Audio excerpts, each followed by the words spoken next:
According to local authorities in Kharkiv, Ukraine's second largest city, 5 people died and 13 were injured during that apparent, one would have to presume, of course, Russian attack in the center of town. This is not the first time that Kharkiv in the northeast of the country is hit. It's very close to the Russian border, and indeed there have been artillery strikes pretty much throughout this Russian invasion of Ukraine. Now, this is a city that could be and maybe should have been strategically important for Russia in the first few days of this war. It is so close to the Russian border, there are a lot of Russian speakers in Kharkiv as well, that maybe Moscow thought it would be a relatively easy city to take control of. It is a vast place. It's not that easy. But if Russian forces were to get control of Kharkiv, then it would certainly facilitate their entrance into the Donbass region in the east of the country, where, of course, a Russian offensive is expected in the very near future. Taking Kharkiv would also, in theory at least, give the Russian forces the possibility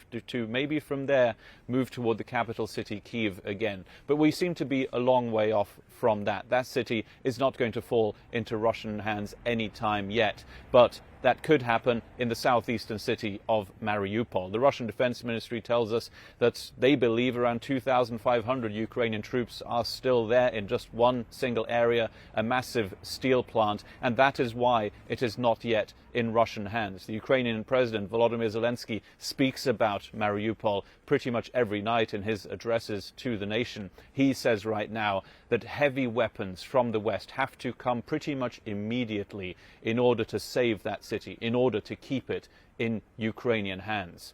Now, these are attacks that have been going on since the start of Russia's invasion.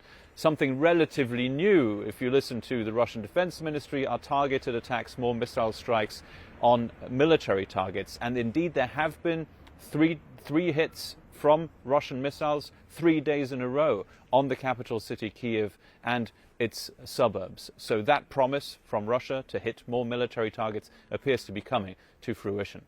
Ruda Bey.